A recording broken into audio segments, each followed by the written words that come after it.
Alléluia. Que le Seigneur nous bénisse. Bonjour à tous. Bonjour bien-aimés frères et sœurs dans le Seigneur, les frères et les sœurs que Dieu m'a donnés. Amen. Parce qu'en effet, c'est une grâce. Alléluia. Nous saluons aussi ceux qui nous suivent en ligne. Que le Seigneur vous bénisse de là où vous vous trouvez et que sa paix demeure dans vos vies. Oui, avant de commencer, nous allons chanter ce cantique. Notre Dieu est élevé. Il est élevé. Alléluia. Et nous l'avons chanté, nous allons encore le confesser, le proclamer. Qu'il est élevé au-dessus de tout. J'aimerais qu'au travers de ces cantiques, tu puisses disposer ton cœur. Vous savez, le cœur est l'endroit où la parole sera sémée. Et tout comme un bon cultivateur, avant de mettre la sémence, il prépare la terre. Sans quoi, quelle que soit la sémence qui sera, excusez-moi la tautologie, sémée dans cette terre, elle ne pourra pas grandir, germer pour pouvoir donner du fruit. Donc c'est important. Ce n'est pas une, j'ai envie de dire quelque chose qu'on le dit continuellement pour faire beau. Non. C'est très important de préparer son cœur avant l'écoute de la parole. Alléluia. Merci Père. Alléluia. Gloire à toi Jésus. Alléluia. Jésus, sois élevé encore ce matin. Jésus, Jésus, Jésus, tu es élevé au-dessus de tout. Jésus, Jésus, Jésus, tu es élevé au-dessus de tout. Jésus, Jésus, Jésus, tu es élevé au-dessus de tout. Jésus, Jésus, Jésus, tu es élevé au-dessus de tout. Jésus, Jésus, Jésus,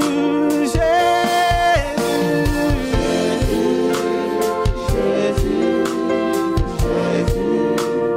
tu es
élevé, tu es élevé, élevé, tu es élevé, élevé, tu es élevé, élevé, tu es élevé, oh, élevé, élevé, tu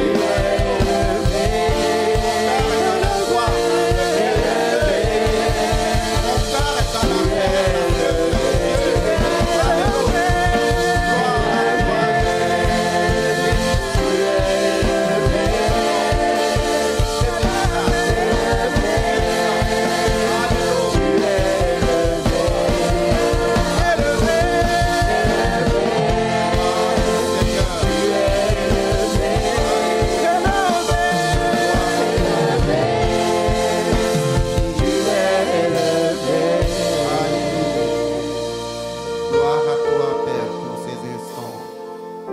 Merci, excellent Saint-Esprit, pour ta présence. Gloire à toi.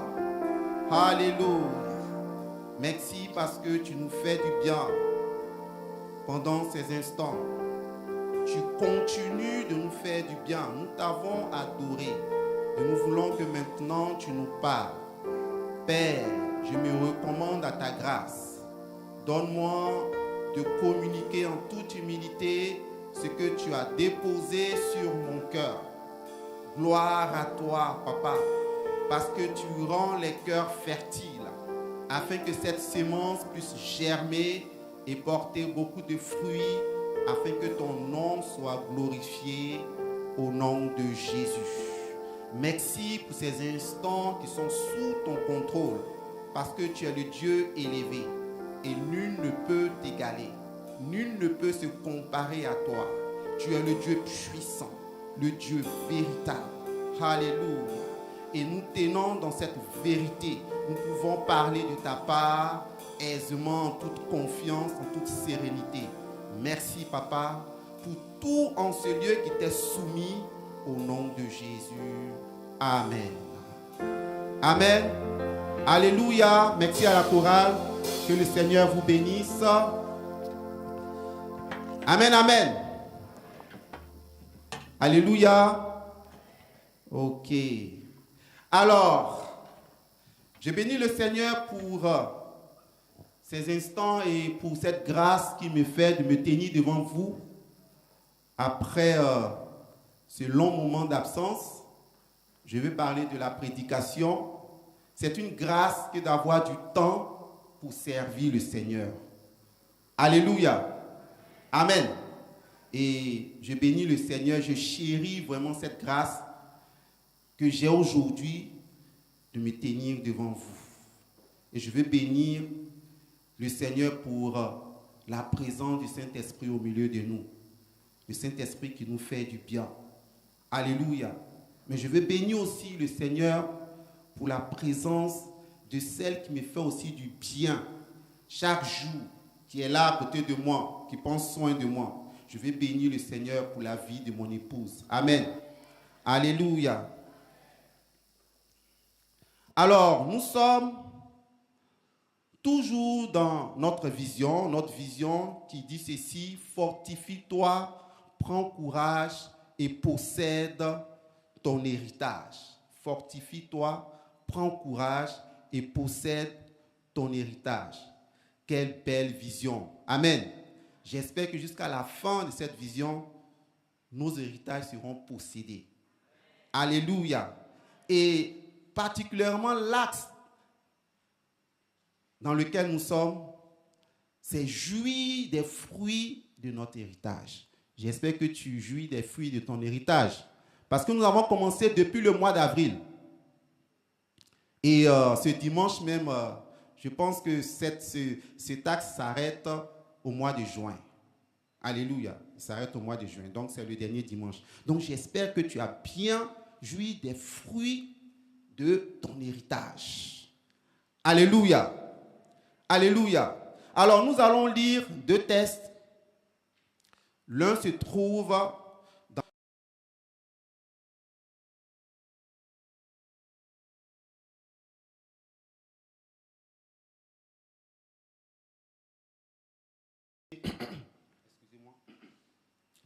le verset 23. D'accord, nous allons le lire dans la version Louis II et le second texte, qui est un seul verset, nous allons le lire dans la version Semeur.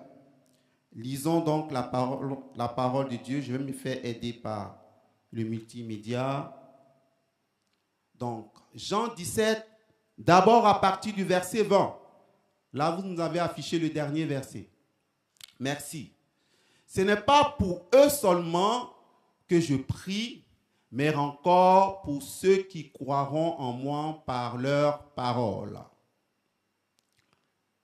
Afin que tout soit un, comme toi, Père, tu es en moi, et comme je suis en toi, afin qu'eux aussi soient un en nous, pour que le monde croie que tu m'as envoyé. Je leur ai donné la gloire que tu m'as donnée, afin qu'ils soient un comme nous sommes un. Moi en eux et toi en moi, afin qu'ils soient parfaitement un et que le monde connaisse que tu m'as envoyé et que tu les as aimés comme tu m'as aimé. Amen. Et le second texte se trouve dans l'épître aux Éphésiens, Éphésiens 4, verset 3, selon la version Semeur. Alors qu'il nous dit ceci: efforcez-vous de conserver l'unité que donne l'Esprit dans la paix qui vous lie les uns aux autres. Efforcez-vous de conserver l'unité que donne l'Esprit dans la paix qui vous lie les uns aux autres. Amen. La version du second parle d'unité de l'Esprit. L'unité de l'Esprit. Et aujourd'hui, je vous propose le thème suivant. L'unité, une attitude indispensable pour vaincre les situations insolubles ou les défis insurmontables. Je répète, l'unité, une attitude indispensable pour vaincre les situations insolubles ou les défis insurmontables. Avant d'aller plus loin, il nous faut nous entendre sur les thèmes situations insolubles ou défis insurmontables, pour que nous soyons à la même longueur d'onde. Alors, qu'est-ce que nous entendons par situation insoluble ou défi insurmontable? Nous allons utiliser deux exemples tirés de la Bible, l'un dans l'Ancien Testament et l'autre dans le Nouveau Testament. Alors, le premier exemple est tiré de Exode 14, 10 à 31. Il s'agit là des enfants d'Israël qui, en fuyant Pharaon et son armée, se sont retrouvés devant une situation insoluble. Alléluia. Et parce qu'il y avait parmi eux un homme nommé Moïse, Moïse qui était en unité avec Dieu, Dieu a utilisé Moïse comme canal pour vaincre cette situation insoluble. Les enfants d'Israël sont donc passés dans la mer Rouge, ou ont traversé la mer Rouge à sec. Et tous les Égyptiens ont péri dans la mer Rouge. Nous pouvons voir cela dans Exode 14, du verset 15 au verset 18, et du verset 30 au verset 31, que je vais lire. Je ne vais pas lire tout le passage, mais je vais lire des portions du passage pour, étayer cela. Alors, verset 18, l'Éternel dit à Moïse: pourquoi ces cris? Parle aux enfants d'Israël et qu'ils marchent. Toi, lève la verge, étends la main sur la mer et fends-la. Et les enfants d'Israël entreront au milieu de la mer à sec. Et moi, je vais endurcir le cœur des Égyptiens pour qu'ils y entrent après eux. Et Pharaon et toute son armée, ses chars et ses cavaliers feront éclater ma gloire. Et les Égyptiens sauront que je suis l'Éternel quand Pharaon, ses chars et ses cavaliers auront fait éclater ma gloire. Verset 30. En ce jour, l'Éternel délivra Israël de la main des Égyptiens, et Israël vit sur le rivage de la mer les Égyptiens qui étaient morts. Israël vit la main puissante que l'Éternel avait dirigée contre les Égyptiens. Et le peuple craignit l'Éternel, et il crut en l'Éternel et en Moïse son serviteur. Alléluia. Nous voyons ici une situation insoluble qui est résolue. Pourquoi? Parce qu'il y avait parmi le peuple d'Israël Moïse qui était en unité, en accord avec Dieu. Donc laisse-moi te dire, c'est vrai, tu peux traverser une situation insoluble, mais cette situation est certainement pour la gloire de Dieu. Alléluia. Pour que Dieu triomphe sa gloire et pour que Dieu emmène les personnes qui sont autour de toi à avoir non seulement la crainte de Dieu, pour que toi aussi, la crainte de Dieu en toi soit fortifiée. Alléluia. Deuxième exemple. Cet exemple se voit au travers du texte de Jean 11, du verset 1 au verset 44. Il s'agit de la mort de Lazare. Lazare était malade et Lazare était l'ami de Jésus. Jésus a été informé que Lazare était malade. Mais Jésus décide d'aller au secours de son ami 4 jours après sa mort.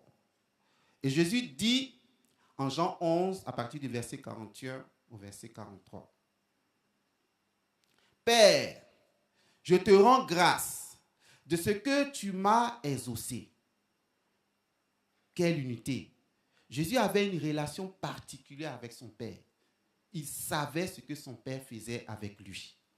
Et il dit de façon sereine, je te rends grâce de ce que tu m'as exaucé. Mais j'ai parlé à cause de la foule qui m'entoure, afin qu'ils croient que c'est toi qui m'as envoyé. Ayant dit cela, il cria d'une voix forte, Lazare, sors! Et le mort sortit. Donc, Jésus sur la terre, il faudrait qu'on se mette d'accord sur ce fait. Jésus a vécu comme un homme. Alléluia. Alléluia.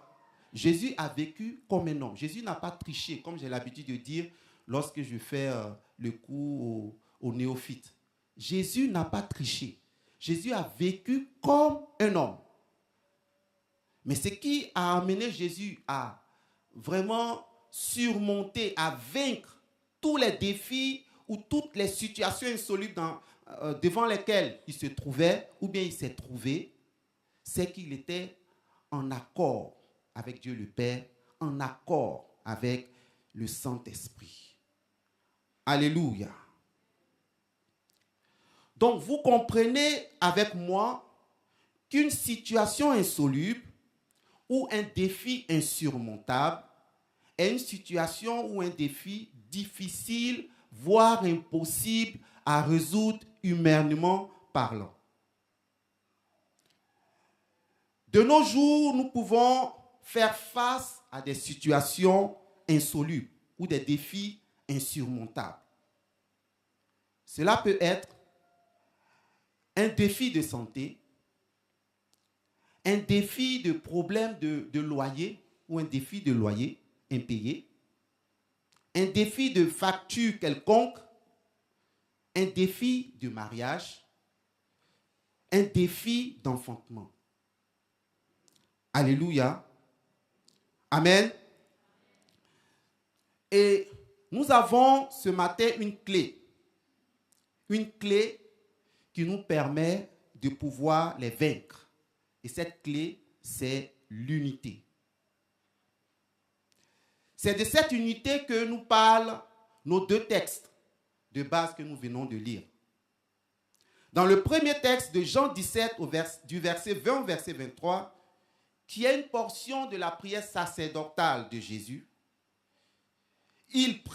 Jésus prie pour nous afin que nous soyons un, comme le Père et lui sont un.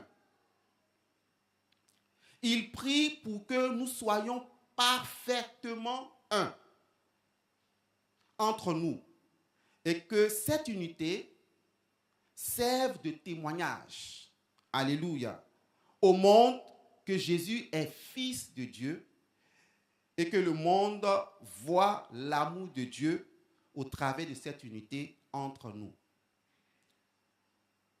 C'est bien de prier, c'est bien d'aller sur le terrain pour évangéliser, mais c'est encore bien d'être entre nous, être unis, pour que cela serve de témoignage.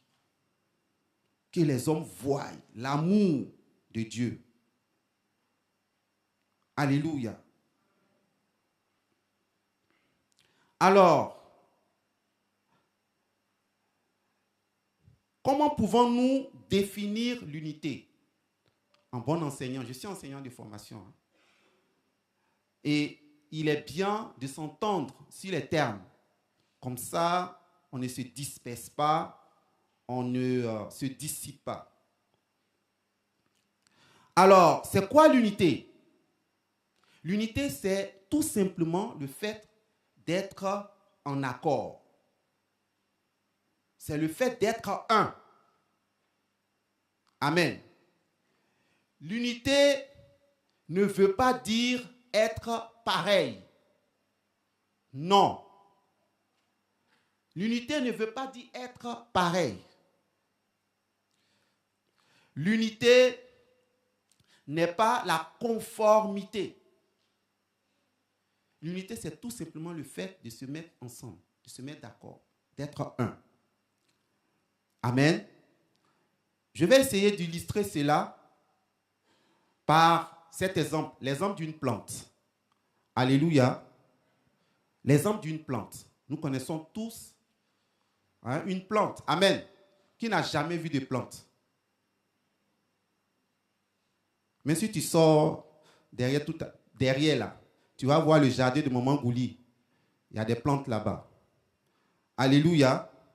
Une plante est formée de 3 entités, ou 3 parties, si vous voulez. Les racines, le tronc et les feuilles. Et ces 3 entités sont en parfaite harmonie pour l'épanouissement de la plante, pour la croissance et le fonctionnement de la plante. Les racines ont un rôle, la tige a un rôle, les feuilles également ont un rôle. Personne ne se plaint du rôle de l'autre. Chacun joue son rôle. Et chacun en jouant son rôle, cela entraîne une harmonie, le bon fonctionnement de cette plante, la croissance de cette plante. La racine permet de pouvoir puiser les éléments nutritifs qu'on appelle matière minérale dans le sol. Dans la tige, vous allez voir, il y a des vaisseaux conducteurs, d'accord, des canaux qui permettent de pouvoir faire passer cette matière minérale pour la cheminer jusqu'aux feuilles. Les feuilles aussi ont un rôle. Les feuilles captent la lumière et ainsi permettent l'entrée du dioxyde de carbone, CO2. Et cette matière minérale qui provient des racines au niveau des feuilles avec le dioxyde de carbone à la lumière vont pouvoir produire la matière organique. Cette matière organique que nous aimons consommer, l'amidon, etc. Et c'est cette matière organique qui va servir à la croissance et au fonctionnement de la plante. C'est ça l'unité en fait. La plante nous enseigne l'unité. Alléluia. Amen. Ici à l'EAM, nous sommes vraiment bénis.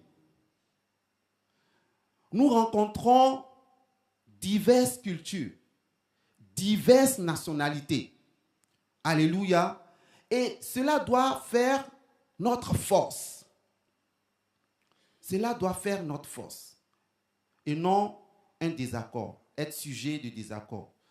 Donc, nous devons être capables, en nous appuyant sur la parole de Dieu, de devenir, malgré le fait que nous venons de divers pays, de diverses nationalités, aux différentes cultures, malgré ce fait, nous devons arriver à former une unité. Et l'unité n'est pas une chose qui est abstraite. L'unité est quantifiable.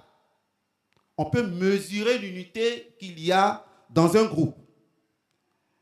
Et pour mesurer l'unité, il y a 3 paramètres majeurs. Alléluia. Amen. J'espère qu'on est ensemble. Amen. Dis à ton voisin, ne dors pas. Reste éveillé. Parce que ce que nous sommes en train de dire est très important pour ton épanouissement spirituel. Alléluia. Amen. Alors, le premier paramètre, c'est l'amour. Dieu est amour. C'est le premier paramètre qui nous permet de pouvoir voir s'il y a l'unité dans un groupe. L'amour, pas n'importe quel amour. L'amour, comme défini dans 1 Corinthiens 13, du verset 4 au verset 7, dans la version Semeur que nous allons lire. Le multimédia peut m'aider à projeter ça derrière. L'amour est patient. Il est plein de bonté. Il n'est pas envieux. Il ne cherche pas à se faire valoir. Il ne s'enfle pas d'orgueil. Il ne fait rien d'inconvénient. Il y a des personnes, qu'elles sont quelque part, elles rendent l'atmosphère désagréable. Alléluia. Mais si l'amour est dans ton cœur, cela, normalement, ne doit pas arriver. Il ne cherche pas son propre intérêt. L'amour cherche l'intérêt des autres, pas son propre intérêt. Il ne s'aigrit pas contre les autres.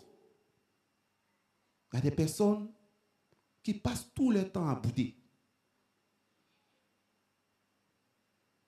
Alléluia. Donc, il ne s'aigrit pas contre les autres, quel que soit ce que l'autre a fait. Il n'y a pas de condition. Il ne, alléluia, il ne trame pas le mal. L'injustice l'attriste. Alléluia. Il y a des personnes, quand son frère est dans le malheur, il est content. Il se réjouit du malheur des autres. C'est bien fait pour lui. C'est bien fait pour elle. Depuis qu'elle était fiancée, on ne pouvait pas respirer ici. C'est bien fait. Le gars l'a laissé, c'est bien fait. L'amour n'est pas dans ton cœur. Alléluia. L'injustice l'attriste. La vérité le réjouit. En toute occasion, il pardonne. Avis à ceux qui lancent toujours des ultimatums. C'est la dernière fois que tu me fais ça. La prochaine fois, je ne vais pas te pardonner. Ce n'est pas ce que la Bible nous dit. Si tu fais cela, l'amour n'est pas dans ton cœur. Et c'est toi qui pourris l'unité du groupe. Tu es le canal par lequel le diable passe pour déranger l'unité du groupe. Que cela ne soit pas ton partage au nom de Jésus. Il fait confiance. Il espère. Il persévère. Voici ce qu'est l'amour selon notre Dieu. Alléluia. L'amour que nous manifestons les uns pour les autres nous permet de quantifier le degré d'unité en nous. Jean 13, 35 nous dit, « À ceci, nous reconnaîtrons que vous êtes mes disciples, à l'amour que vous aurez les uns pour les autres. » Alléluia. Donc, deuxième paramètre qui nous permet de pouvoir jauger l'amour d'un groupe, c'est la paix de Dieu en nous et autour de nous. Alléluia. La paix de Dieu en nous et autour de nous. Comme nous le dit Romains 12, 18, autant que possible, et dans la mesure où cela dépend de toi. On n'a pas dit dépend de l'autre, on dit de toi. Les gens qui disent, moi je vais lui pardonner si seulement il vient me demander pardon. Tant qu'elle ne me demande pas pardon, moi je ne pardonne pas. Non, on dit autant que cela ne dépend de toi. Parce que tu es un homme de paix, quel que soit ce qui se fait, toi tu pardonnes. Alléluia. Donc, autant que cela ne dépend de toi, vous vivez en paix avec tout le monde. Alléluia. Donc, nous devons vivre en paix avec tout le monde, autant que cela ne dépend de nous. Et le troisième paramètre majeur, c'est l'harmonie. L'harmonie dans nos relations, c'est-à-dire les relations amicales, pacifiques et sans conflit entre personnes ou dans le groupe. C'est vrai qu'une personne va me dire, mais non, on ne peut pas vivre sans conflit. Ce n'est pas possible. Mais ce dont je parle ici, c'est que dans un groupe où règne l'unité, les conflits viennent, mais ils sont tous résolus. Il n'y a pas de conflit qui demeure. Pourquoi? Parce que les cœurs sont remplis d'amour et les cœurs sont dans la paix. Donc le conflit peut venir, mais le conflit va très vite partir. Ça peut arriver qu'on ait des différends. Mais ce différend ne va pas aller jusqu'à nous désunir ou nous séparer. Non. Si tel est le cas, c'est que tu as laissé une petite faille au diable qui est venu travailler avec toi pour s'aimer le trouble dans cette unité. Et nous voyons cela en Actes 2, 42, où les premiers chrétiens persévéraient dans la communion fraternelle. Toi, quand il y a agapé, tu n'es pas là. Tu es parti. Mais tu sais que cette communion fraternelle est pour ton épanouissement. On va le voir plus loin. Est pour ton épanouissement. C'est pour toi, ton bien. Ce n'est pas un hasard. Tout ce que Dieu dit dans la parole de Dieu est non seulement vrai, mais a un but. Alors, comment faire pour y arriver? Je vais essayer d'aller un peu vite. Je ne sais pas si le chrono, il a l'heure ou pas. Il a l'heure, le chrono? Amen. Bon, ok. Donc, il me reste 6 minutes. Bon, que le Seigneur m'aide. Donc, pour y arriver, il faut, premièrement, que notre être entier soit en parfaite unité. Je vais essayer d'aller vite. Je ne vais pas prendre le temps de vraiment tout développer. Si Dieu me donne l'occasion de me tenir devant vous encore, je pourrai le faire. Que, en fait, nous sommes formés de 3 parties. D'accord? Et 1 Thessaloniciens 5, 23 nous le dit. Nous sommes formés d'esprit, d'âme et de corps. Et plusieurs d'entre vous le savent. Alléluia. Et nous avons été créés à l'image de Dieu. On peut le voir en Genèse 1, le verset 26. Et vu que Dieu est esprit, on le voit en Jean 4, 24, c'est donc l'esprit qu'il a mis en nous qui nous donne d'être à sa ressemblance. Et non la chair. Si Dieu vraiment devait ressembler à toutes les chairs qui sont là, la chair c'est composé de l'âme et de l'esprit. C'est que Dieu a un visage multiforme. Alléluia. Et Genèse 2,7 nous dit que Dieu a soufflé dans nos narines son souffle, son esprit, et c'est ce qui nous a animés. C'est ce qui nous a animés. Donc,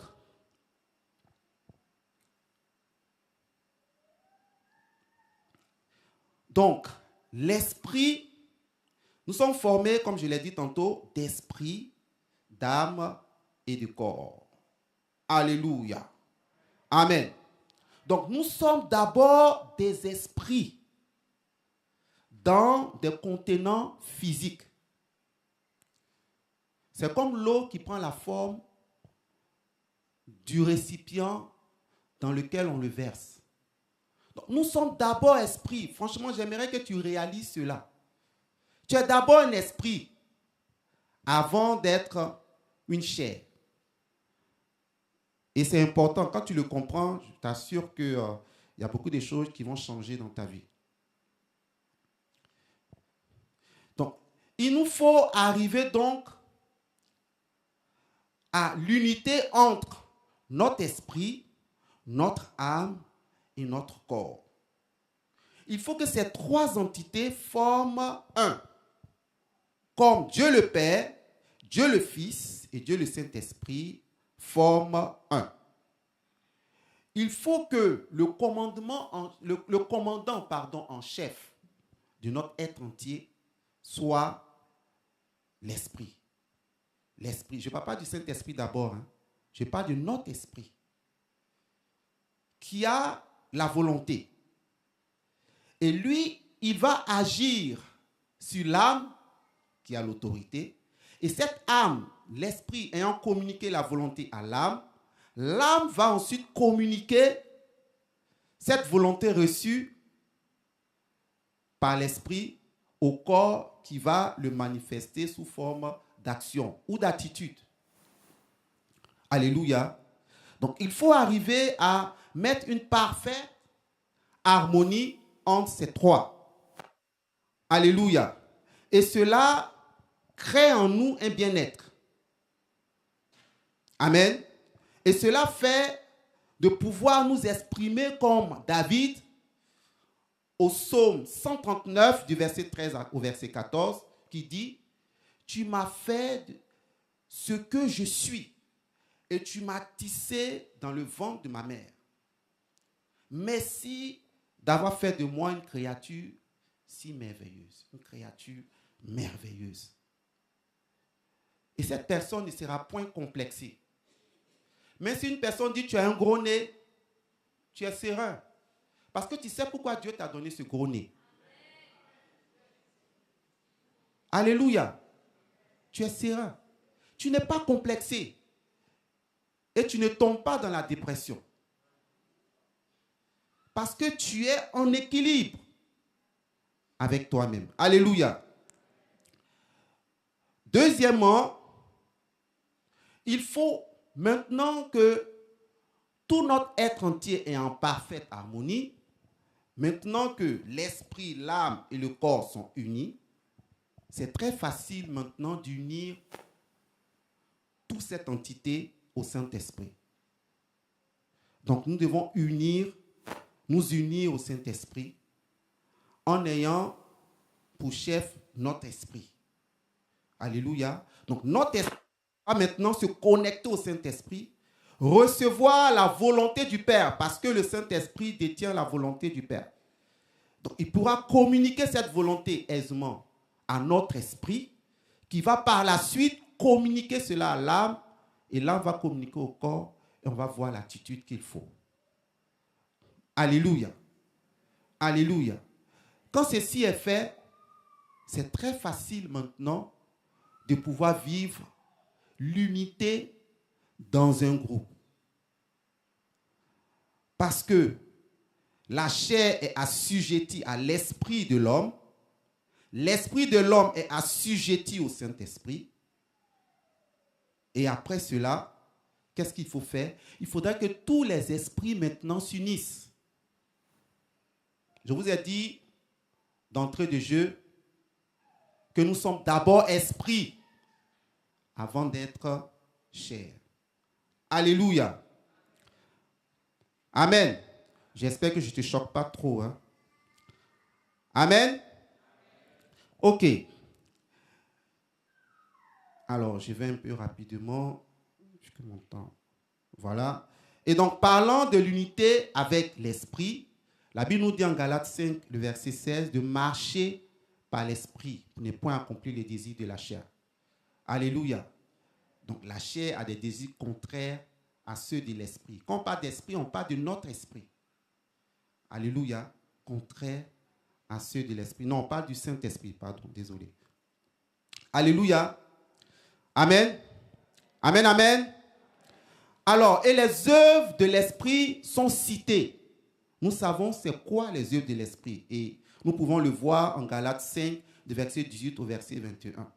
Les œuvres de l'esprit sont citées.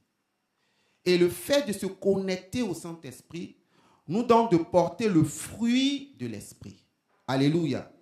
Et le fruit de l'esprit est défini en Galates 5, du verset 22 au verset 23a. Nous avons, par exemple, l'amour, la joie, la paix, la patience, l'aimabilité, la bonté, la fidélité, la douceur, la maîtrise de soi. Tout ceci est le cocktail qui se retrouve dans le fruit de l'esprit. Amen. Et ce sont des valeurs qui sont recherchées par le monde. Il y a des coachs même pour pouvoir nous enseigner cela. Mais le meilleur des coachs, c'est le Saint-Esprit. Il te donne de posséder cela. Tout simplement parce que tu te mets en accord avec lui. Tu te nies à lui. Tu te soumets à lui. Et ensuite, comme je disais tantôt, il faudrait que tous les esprits s'unissent. Raison pour laquelle l'apôtre Paul nous dit en Éphésiens 4 au verset 33, « Efforcez-vous de conserver l'unité que donne l'esprit. » Alléluia. Alléluia. Quand on parle de s'efforcer, il y a un sacrifice à faire. Il y a un sacrifice à faire. Donc, cette atmosphère, amen, le fait de s'efforcer, de vivre cette unité, qu'est-ce qu'elle va faire? Elle va favoriser la croissance spirituelle du groupe et elle va permettre à chacun de servir efficacement notre Dieu. Alors, je m'en vais conclure. Alors, je vais conclure avec ce texte de Acte 2, du verset 44 au verset 47. Voilà, je vais le lire dans la version Semeur. Il est dit, tous les croyants vivaient unis entre eux et partageaient tout ce qu'ils possédaient. Ils vendaient leurs propriétés et leurs biens et répartissaient l'argent entre tous selon les besoins de chacun. Tous les jours d'un commun accord, ils se retrouvaient dans la cour du temple. Ils rompaient le pain dans les maisons et prenaient leur repas dans la joie avec simplicité de cœur.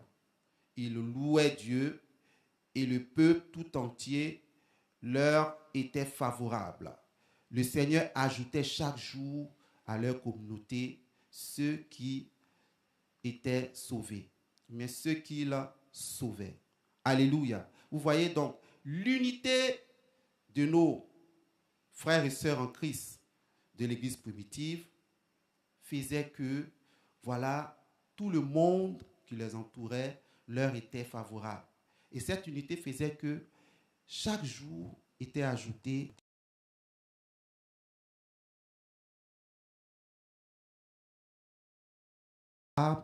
de le faire. Pourquoi? Parce que Dieu a mis en nous la capacité d'y arriver. Alléluia. Je pense que je vais m'arrêter là et nous allons prier le Seigneur.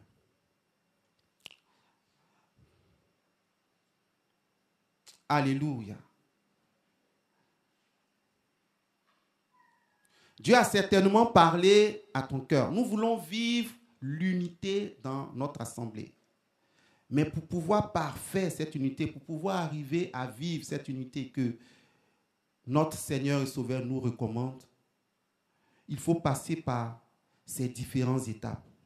Il faut arriver à être équilibré entre l'esprit, l'âme et le corps. Et ensuite, unir toute cette entité au Saint-Esprit. Tu vas prier le Seigneur et tu vas demander à Dieu de faire que cela soit possible aussi avec toi. Que tu deviens un et que tu sois en accord perpétuel avec le Saint-Esprit. Est-ce qu'on peut élever la voix et prier ensemble le Seigneur? Alléluia. Jésus-Christ de Nazareth, Dieu vivant, Dieu fidèle, Dieu véritable, Dieu puissant.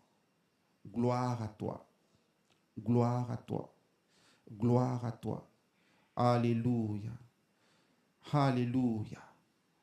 Père, nous voulons être un avec toi. Mais avant, nous voulons que tout notre être entier soit en parfaite harmonie.